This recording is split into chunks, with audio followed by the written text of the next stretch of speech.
आज सुबह लगभग 9 बजे सुकमा से एक दिल दहलाने वाली खबर आई। आईडी ब्लास्ट के चपेट में वहां के एएसपी आकाश राव गिरिपुंजे शहीद हो गए। और इसके बाद अब वहां की तस्वीर कैसी है, क्या क्या अपडेट है, इस पूरी जानकारी के लिए हमारे साथ वहां से जुड़ गए हैं संजय ठाकुर। संजय भैया, बताइए अभी कि वहां की क्या तस्वीरें हैं और क्या क्या अपडेट है। बिल्कुल सौरभ, पहले मैं उस जगह को आपको दिखा देता हूँ ताकि लोग समझ पाएं कि नक्सलियों ने शहर के कितने करीब आके इस घटना को अंजाम दिया। देखिए, ये जो सड़क आपको नज़र आ रही है, ये सड़क अगर आप सीधे इस पे आगे जाएंगे तो ये सड़क जाती है हैदराबाद के लिए। ये NH 30 है और इस सड़क पर अगर आप मात्र 2 किलोमीटर आगे बढ़ेंगे तो कोंटा शहर है। कोंटा जो कि बहुत बड़ी बस्ती है और ये छत्तीसगढ़ की सीमा है, यानी कि इसके आगे अगर आप जाते हैं तो यहाँ शुरू हो जाएगा आंध्र प्रदेश।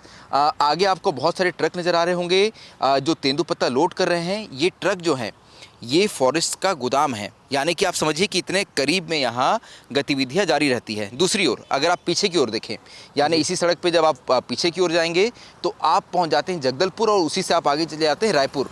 तो यहाँ आपको मात्र 2 किलोमीटर आगे मिलता है फंदीगुड़ा कैंप, जहाँ पे CRPF 228 बटालियन का हेडक्वार्टर है। यानी कि उस कैंप के अंदर हर दिन हर वक्त सैकड़ों जवान रहते हैं। ऐसे में नक्सलियों ने इतने करीब आकर इस घटना को अंजाम दिया। अब देखिए, वो जगह आपको दिखाता हूँ जहाँ ये पूरा ब्लास्ट हुआ। ये कच्ची सड़क जो है, ये कच्ची सड़क बमुश्किल 100 मीटर अंदर जाती है। तो यहाँ जो आपको ये पत्थर दिख रहे हैं, दरअसल ये खदान है, ये गिट्टी खदान है। यहाँ ब्लास्टिंग की जाती है ठेकेदार के द्वारा और वहाँ से निकलते हैं बोल्डर, जिसे बाद में क्रश किया जाता है। फंदीगुड़ा कैंप में ही क्रशर प्लांट लगा है ठेकेदार का, जहाँ वो इस बोल्डर को क्रश करता है और वहाँ से गिट्टी तैयार होती है, जिसके माध्यम से सड़कें बनाई जाती है। तो यहीं कल रात को एक खबर आई कि यहाँ एक पोकलेन वाहन खड़ी थी जो 2 दिन से ख़राब हो गई थी। वरना आमतौर पर ऐसा होता है कि हर दिन ठेकेदार यहाँ जब ये काम करता है, गिट्टी निकालता है और यहाँ से उसकी सारी गाड़ियाँ रात को कैंप चली जाती है, क्योंकि नक्सलियों की मौजूदगी तो रहती है इस इलाके में। ऐसे में वो 2 दिन से पोकलेन वाहन वहीं खड़ी थी। यहाँ नक्सली कल रात को पहुँचते हैं और उस वाहन में आग लगा देते हैं। रात को ये खबर पुलिस प्रशासन तक पहुंचती है, लेकिन सुबह का पुलिस प्रशासन इंतज़ार करता है। सुबह एडिशनल SP आकाश राव, साथ ही उनके साथ कोंटा के SDOP और कोंटा की TI वो निकलते हैं कोंटा से अपनी वाहन में बैठकर इसी कच्चे रास्ते से होते हुए वो पहुंचते हैं उस खदान तक। इस वक्त मैं इसलिए आगे नहीं जा रहा हूं क्योंकि वहां डिमाइनिंग का काम चल रहा है। अभी वहां पे कुछ माइंस मिला, बारूदी सुरंग मिली है जिसे डिफ्यूज़ करने का काम चल रहा है। तो यहाँ वो पहुँचते हैं। सुबह जैसे ही वो जांच करते हैं, क्योंकि जहाँ पे पोकलेन खड़ी थी जिसमें आग लगाई गई थी, बिल्कुल उसके सामने, बिल्कुल उसके ठीक सामने नक्सलियों ने लगा के रखी थी बारूदी सुरंग।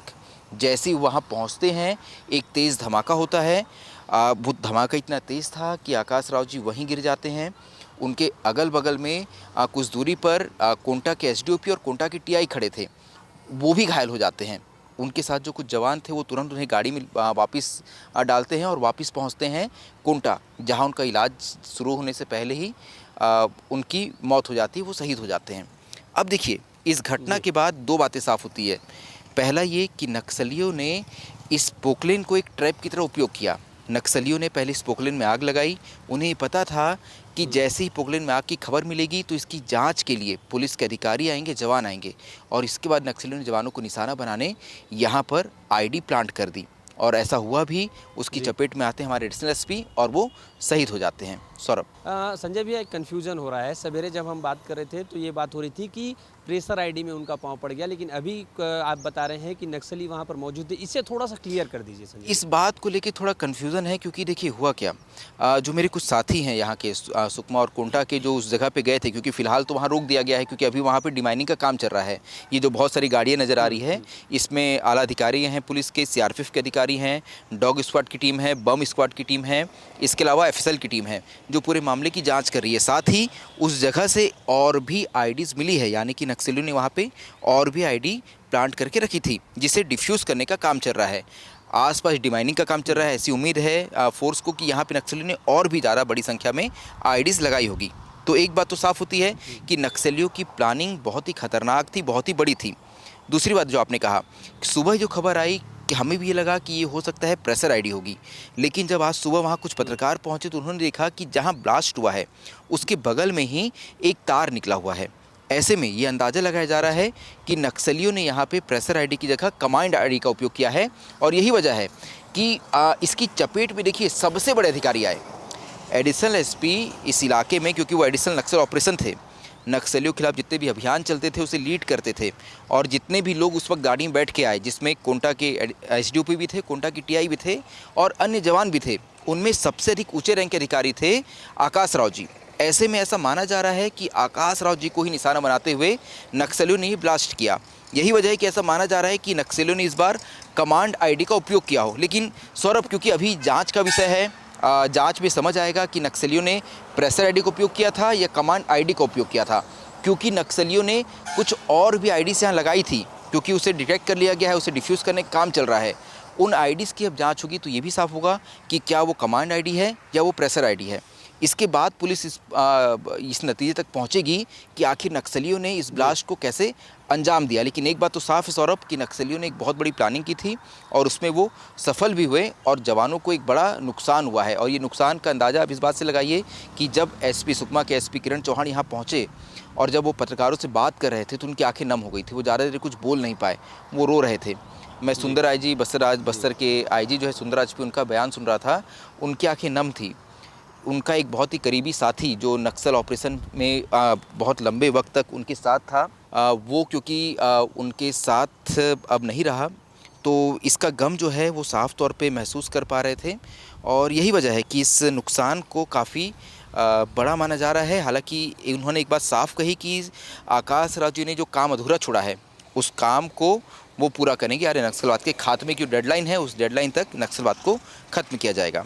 सौरभ। बिल्कुल संजय भैया, आप बिल्कुल ठीक बोल रहे हैं कि ये बहुत बड़ी कामयाबी तो मिली है माओवादियों को। लेकिन एक चीज़ आप देखिए कि लगातार इस बारे में बात हो रही थी कि माओवादी बैकफुट में हैं, जंगल के अंदर उन्हें ढूंढ ढूंढ कर मारा जा रहा था। ऐसे में ये कितनी बड़ी बात है कि शहर से केवल 2 किलोमीटर दूर और कैंप से 2 किलोमीटर दूर माओवादी आते हैं, इतनी बड़े प्लानिंग करते हैं और इतनी बड़ी घटना को अंजाम देते हैं। इसके क्या मायने निकल कर सामने आ रहे हैं संजय भैया? देखिए, नक्सलियों ने कुछ दिनों पहले भी यहाँ अपनी मौजूदगी दिखाई थी।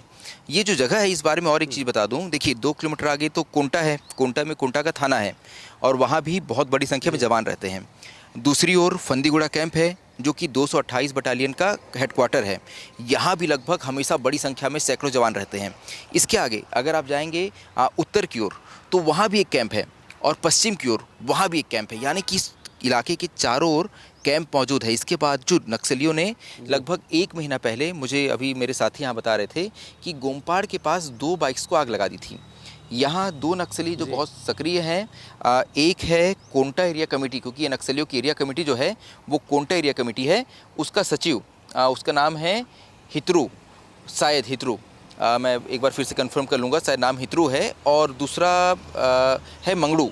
ये 2 ऐसे नक्सली हैं जो इस इलाके में बहुत सक्रिय हैं और जितनी भी बड़ी नक्सल घटनाएं होती है उसमें सीधे तौर पे ये जवाबदेह होते हैं, ये उसे अंजाम देते हैं। ऐसे में ऐसा माना जा रहा है कि नक्सलियों की मौजूदगी यहाँ लगातार थी, नक्सली इस इलाके में सक्रिय थे।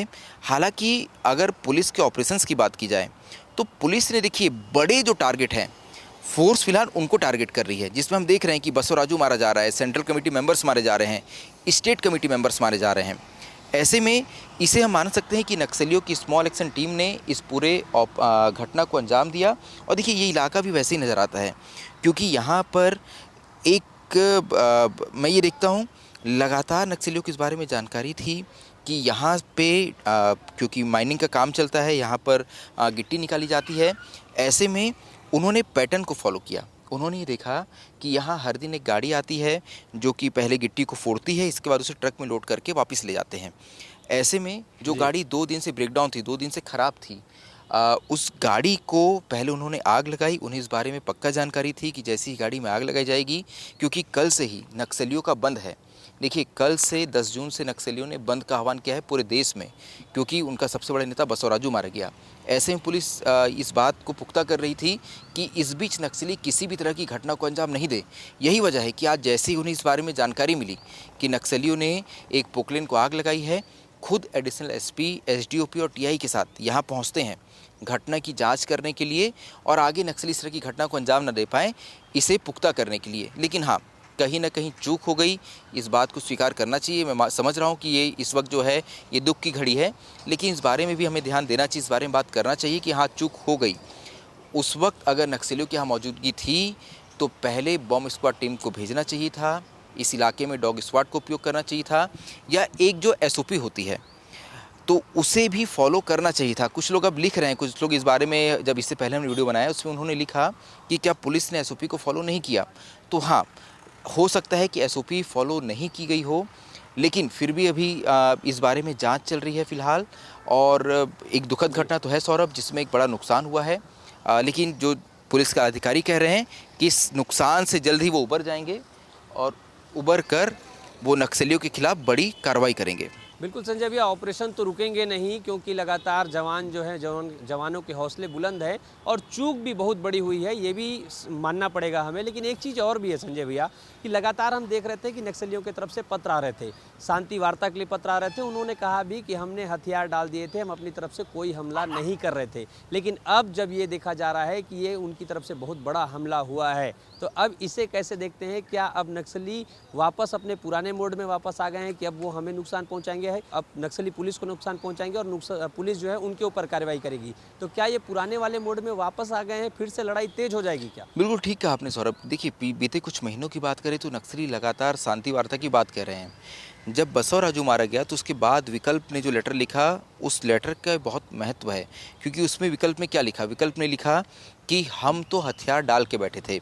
बसवराजू ने कहा था कि अभी हम शांति वार्ता चाहते हैं, इसलिए नक्सली लड़ाई नहीं कर रहे थे, नक्सली जवानों पे हमला नहीं कर रहे थे।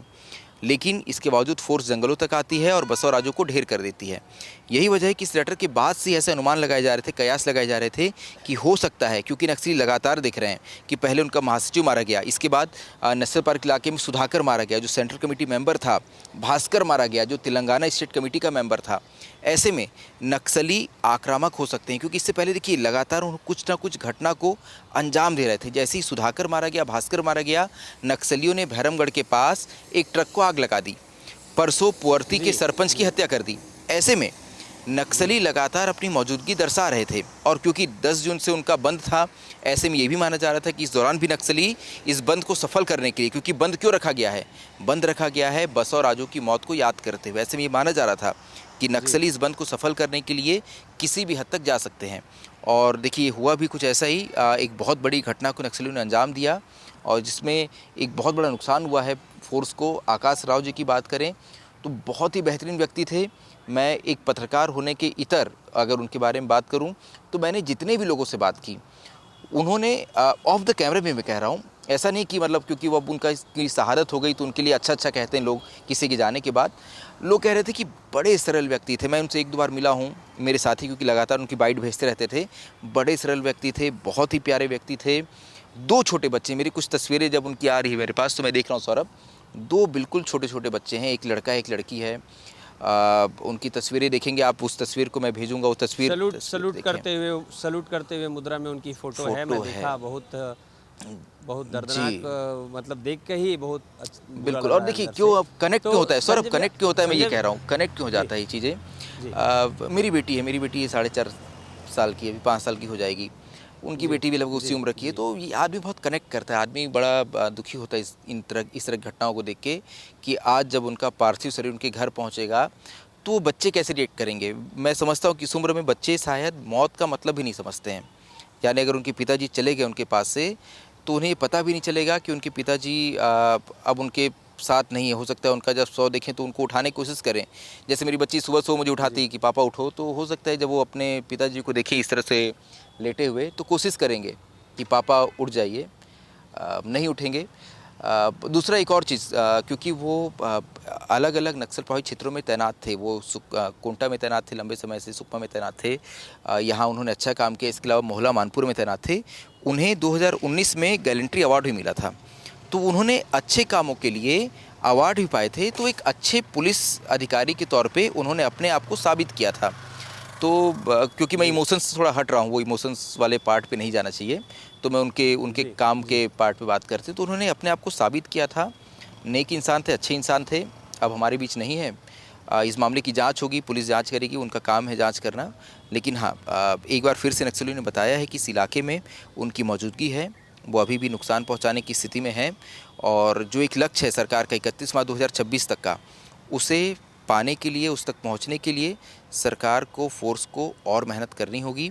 और खास तौर पे इस तरह की जो लापरवाही या इस तरह की गलतियाँ जो हो जाती है उससे बचने की ज़रूरत है। सौरभ। जी, बिल्कुल संजय भैया, आपने बताया वो कितने सजग थे अपने काम को लेके। ये इसी से समझ में आता है कि पोकलैंड जलने की खबर को देखते हुए सवेरे अगर वो खुद मौका वारदात पे पहुंचते हैं, छानबीन करते हैं, तो इससे समझ में आता है कि वो अपने काम को लेकर कितने ज़्यादा सजग थे, अपने काम को लेकर कितने सीरियस थे। और जो भी हो कि बहुत बड़ी क्षति हुई है आज पुलिस विभाग को, और ये क्षति अपूर्णीय है। बिल्कुल संजय भैया, बहुत बहुत धन्यवाद सारी जानकारी देने के लिए। आगे जो भी अपडेट होगा हमारे तक ऐसे ही पहुँचाते रहिएगा। धन्यवाद।